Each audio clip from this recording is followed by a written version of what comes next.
"You're useless," my son said, leaning back in his chair like it was the most obvious truth in the world. And his wife let out a quiet laugh that felt sharper than any raised voice. I didn't respond, I didn't argue. I simply folded my napkin and placed it beside my plate, as if nothing had happened, because at 68 years old I had learned that silence often reveals more than anger ever could. The dining room felt colder after that, not because of the temperature, but because of the distance that had quietly grown between us over the years. This house, once filled with warmth and shared meals, now echoed with something else, something calculated, something I had been too trusting to notice before. Ethan didn't even look at me again. He reached for his glass and started talking about the company, his company, as he liked to call it, about new hires, expansion plans, and the team he was building with his friends. Jessica nodded along, adding comments about how stressful it must be to carry such responsibility. I listened without interruption, my hands resting calmly in my lap, while every word settled into place like pieces of a puzzle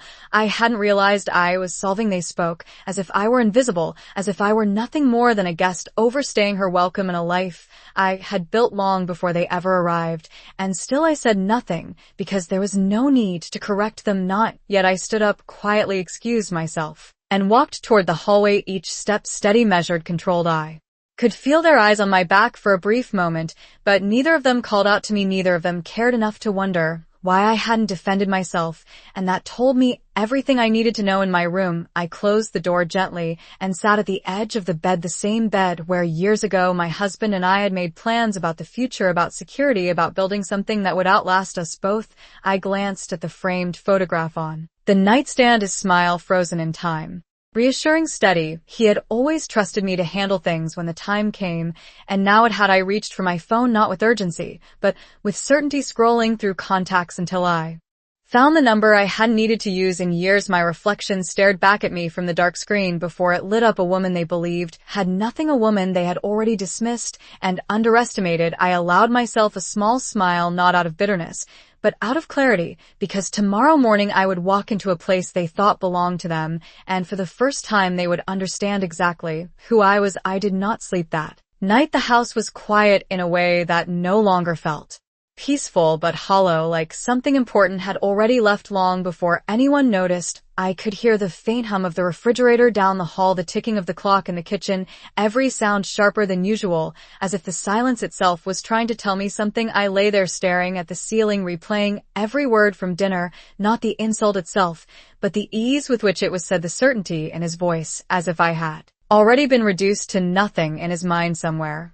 Along the way, my son had stopped seeing me as the woman who raised him and started seeing me as an inconvenience, a leftover piece from a life he was eager to outgrow. By the time the first light of morning slipped through the curtains, I was already dressed. I chose a simple navy suit, something I had not worn in years, but still fit perfectly, as if time had been waiting for me to step back into it. I moved through the house quietly, making a cup of coffee I did not drink, and placing it untouched on the counter out of habit more than need. Ethan and Jessica were still asleep, their bedroom door closed, their world undisturbed by the shift that had already begun. I picked up my keys and paused for a moment at the front door, letting my hand rest against the wood. This house had been filled with laughter once, with late-night conversations and plans for the future. Now it felt like a place I no longer belonged to, not because I was unwanted, but because I had outgrown the version of myself that stayed silent for too long. Outside, the air was crisp, cool enough to wake me fully.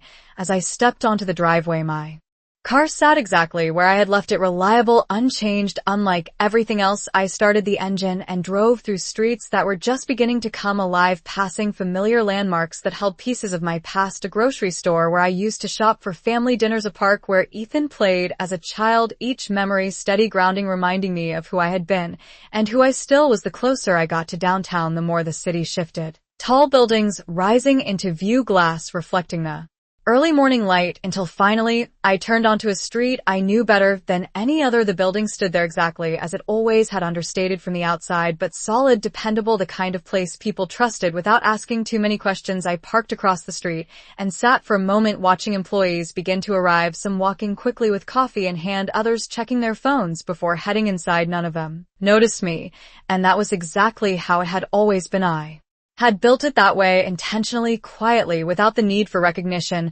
I stepped out of the car and crossed the street, my heels clicking softly against the pavement, each step deliberate, each breath steady. As I reached the entrance, I caught my reflection in the glass doors, a woman, composed, calm, someone they would not recognize until it was too late. I pushed the door open and walked inside, the familiar scent of polished floors and fresh paper surrounding me like a memory that had been waiting patiently for my return. I stepped fully into the lobby, and for a moment nothing changed. The receptionist glanced up with a polite smile, the kind she gave to anyone who walked through those doors. Not recognition, just routine. I returned the smile and continued forward, my pace steady, my posture straight, as if I had never left. The marble floors reflected the morning light, and the quiet hum of conversations filled the space, phones ringing softly, keyboards clicking in rhythm, a business running exactly as it should. I could feel a few curious glances as I passed, unfamiliar faces trying to place me, deciding I must be a visitor, someone who had an appointment, someone who did not belong.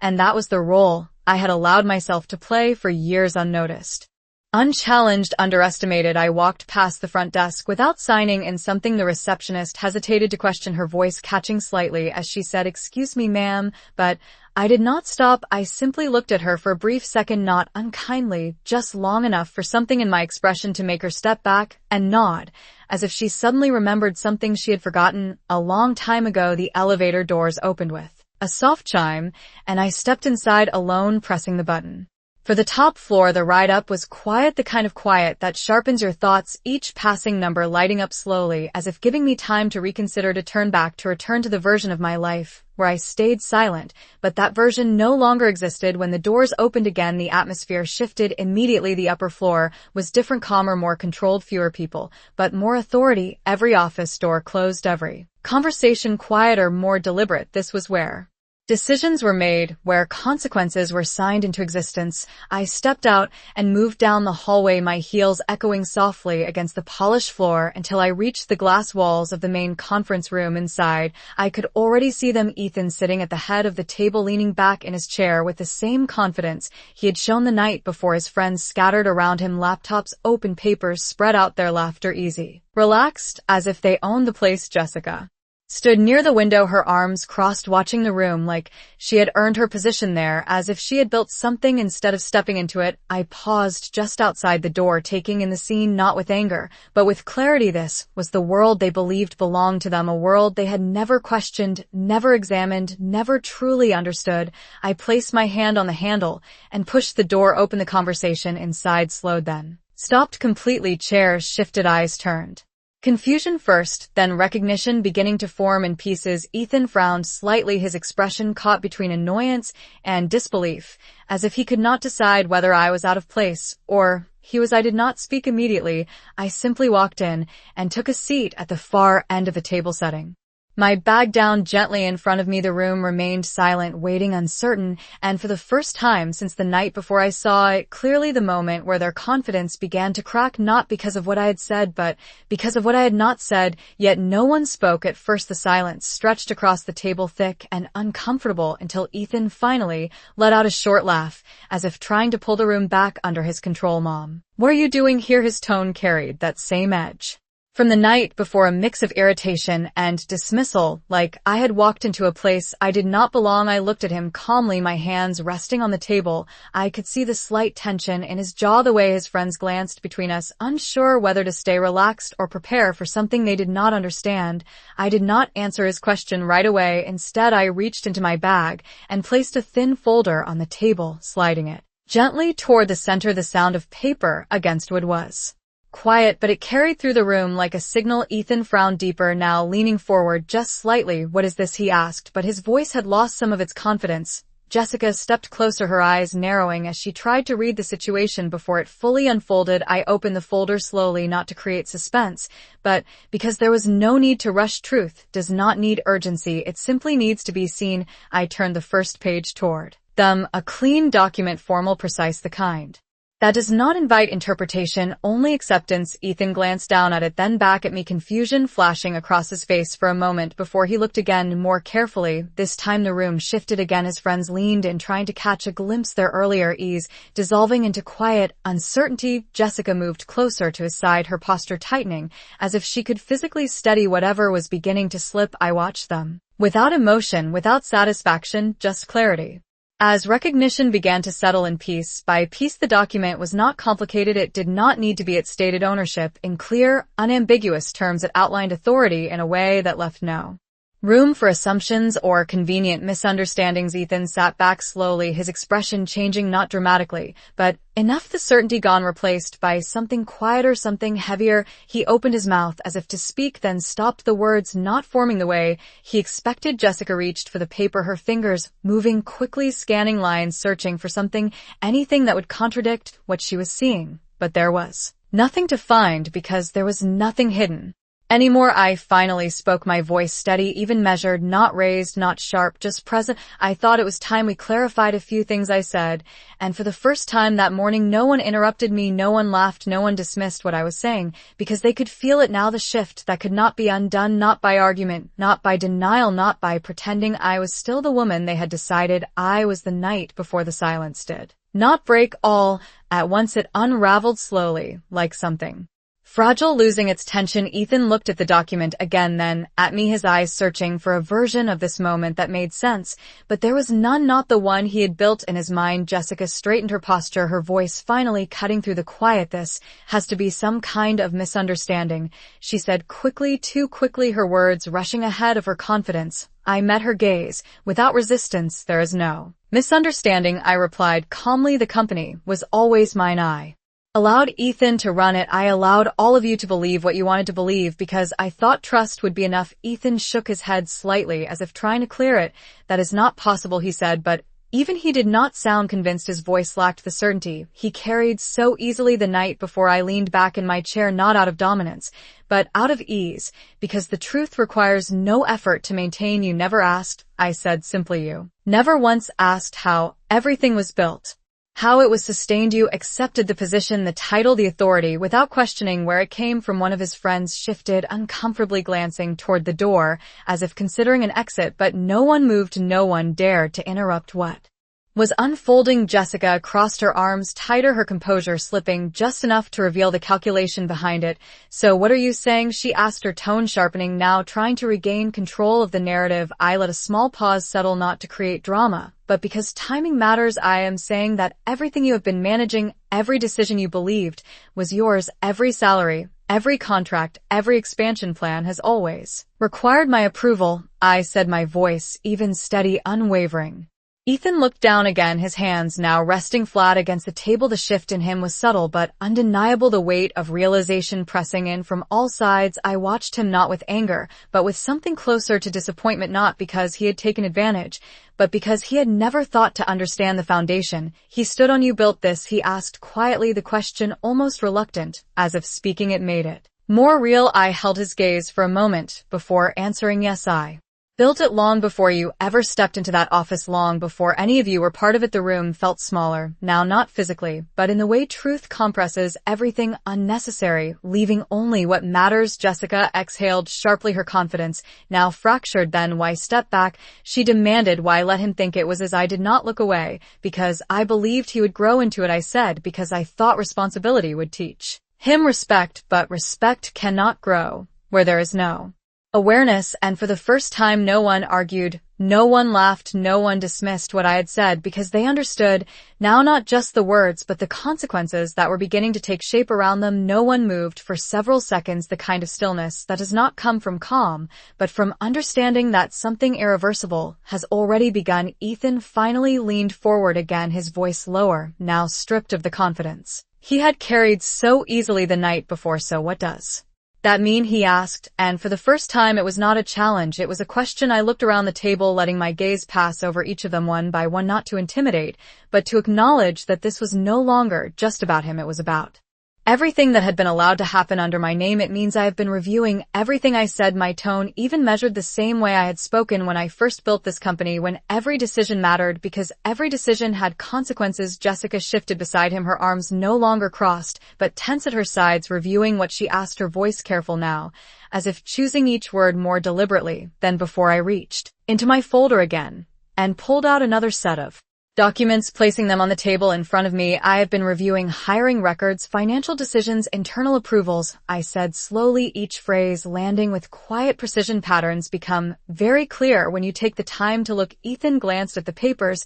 but did not reach for them this time, as if he already understood what they would show. One of his friends swallowed hard, his posture stiffening as the weight of those words settled in. Jessica tried again, her tone softer, now more controlled. I am sure there is an explanation for everything, she said, and there it was, the shift from denial to justification, the attempt to reshape reality into something manageable. I did not interrupt her. I let the words exist for a moment before answering. Explanations require accountability, I said, and accountability requires understanding what has been done. I opened the top document and turned it slightly so they could see the highlighted sections: unauthorized hires, repeated approvals without oversight, budget allocations that served personal interests rather than company growth. None of it dramatic, none of it explosive, just a quiet accumulation of choices made without respect for what they were built on. Ethan exhaled slowly, his hands now clasped together in front of him, his eyes no longer meeting mine directly. How long have you known? He asked, the question coming out almost as a whisper. I considered it for a moment, not because I needed time to answer, but because the truth deserved to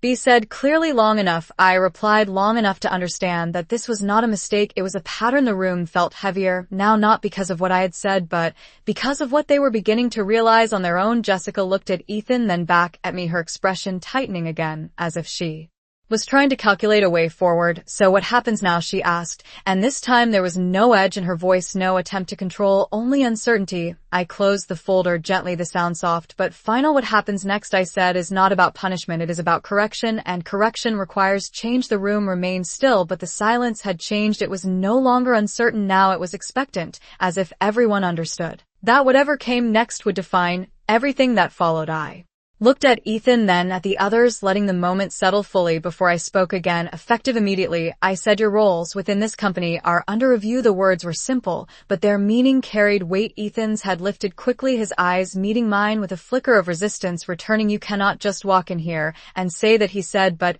even as he spoke, the conviction behind his words was weaker than before. I did not raise my voice, I did not lean forward, I simply held his gaze. I already have, I replied calmly, and the difference between what he believed and what was true became impossible to ignore. Jessica stepped in, then her tone sharper, trying to rebuild the ground beneath them. This is completely unreasonable, she said. You cannot just remove people without cause. I nodded slightly, acknowledging her statement. Cause is exactly what we have been discussing, I said, and for the first time there was no need to explain further because the documents in front of them had already done that work. One of Ethan's friends shifted in his seat, his hands now resting tensely on the table.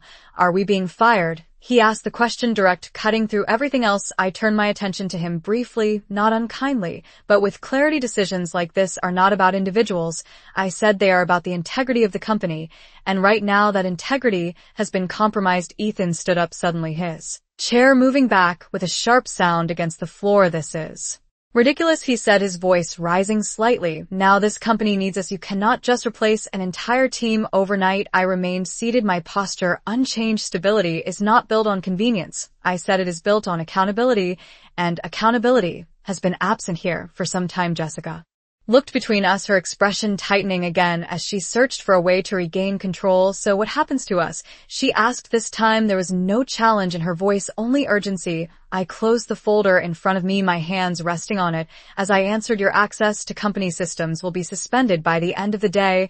I said, your current projects will be reassigned, and a formal review of all your decisions will be completed. Ethan stared at me as if trying to find some trace of Hesitation, something he could use to push back, but there was nothing to find, because this was not a reaction, it was a decision that had already been made. You are making a mistake, he said quietly now, and for a brief moment there was something else in his voice, not anger, not arrogance, something closer to realization. I met his gaze without changing my expression. Mistakes come from ignoring what is right in front of you, I said, and I chose not to do that anymore. The room fell silent again, but this time there was no confusion, left only understanding that the roles they had assumed, the authority they had taken for granted, and the certainty they had relied on were no longer theirs to hold. No one spoke after that, not immediately, not because there was nothing to say, but because everything that needed to be understood had already settled into the room. Ethan slowly lowered himself back into his chair, his movements no longer sharp but measured, as if he was recalibrating his place in a reality he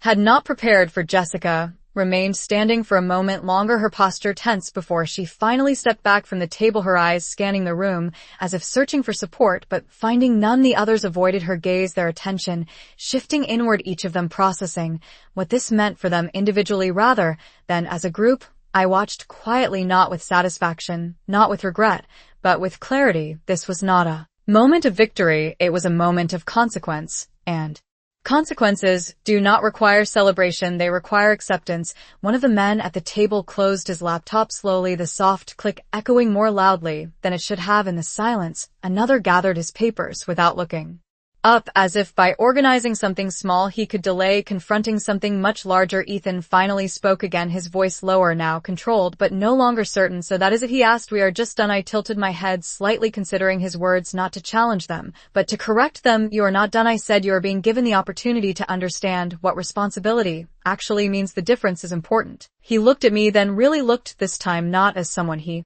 had dismissed, but as someone he was trying to see clearly for the first time. Jessica exhaled slowly, her shoulders dropping just enough to reveal the weight she had been holding. And what if we fix it? She asked, the question careful, measured, no longer defensive. I met her gaze without hesitation. Then you start by acknowledging what has been done, I said. You take responsibility for every decision, every action, and every assumption that led to this point, and you do not expect it to be undone overnight. The room held that thought quietly. No one rushed to respond, because for the first time they understood that this was not something they could talk their way out of. Ethan ran a hand through his hair, his expression no longer resistant, but reflective, as if he was finally tracing the path that had brought him here, and seeing it clearly. I stood then, not abruptly, not dramatically, just enough to signal that this part of the conversation had reached its end. There will be a formal process, I said, reviews, evaluations, changes. None of it will be immediate, and none of it will be easy, but it will be necessary. I picked up my bag and looked around the table one last time, not to assert authority, but to leave no uncertainty about what had been set in motion. What you choose to do next will determine whether you remain part of this company at all, I added, my voice calm, steady, final, and with that I turned and walked toward the door, the sound of my footsteps the only thing breaking the silence as I left them. They're not defeated, not dismissed, but confronted with something far more difficult than either of those things, the truth of who they had become and the choice of who they would be moving forward. The hallway felt quieter as I stepped out of the conference room, the door closing softly behind me without needing to be forced. I did not look back. There was nothing left in that room that required my attention, not anymore. The work ahead would not happen in a single moment. It never does. Real change moves slowly, deliberately, built through decisions that are made when no one is watching. I walked past the offices again, the same employees moving through their morning routines, unaware that something fundamental had shifted above them. Not chaos, not disruption, but correction, the kind that restores what was always meant to be steady. I reached the elevator and pressed the button, waiting calmly as the seconds passed, my reflection appearing faintly in the polished metal doors. A woman who had once chosen silence out of trust and now chose action out of clarity. When the elevator opened, I stepped inside and let the doors close without hesitation. The descent felt different from the ride up, not heavier, not lighter, just certain, as if the direction itself had meaning. When I stepped back into the lobby, the receptionist looked up again. This time her expression changed, not dramatically, but enough to show recognition. She straightened slightly, offering a more deliberate nod, and I returned it with the same quiet acknowledgement. Respect is often unspoken, but it is always understood. Outside, the air had warmed slightly, the city now fully awake, cars passing, people moving forward with their own purposes their own lives, none of them aware of the shift that had taken place within those walls, and that was how it should be. Not every change needs an audience. I walked across the street and paused beside my car for a moment, allowing myself to take in the stillness that followed. Not relief, not triumph, just a quiet sense of alignment, something that had been out of place, now set right. I thought of Ethan, not with anger, but with a recognition that growth does not come from comfort, it comes from being confronted with what you would rather ignore. Whether he understood that yet was no longer something I could control, and it no longer needed to be. I opened the car door and sat down, my hands resting lightly on the steering wheel before starting the engine. The path forward was clear, not because everything had been resolved, but because it had finally been acknowledged, and sometimes that is where real change begins. I drove away from the building without looking back, the structure standing exactly as it had before, solid, unchanged, but inside it was different now, not because I had returned, but because the truth had been allowed to take its place, and that changes everything in ways that cannot be undone.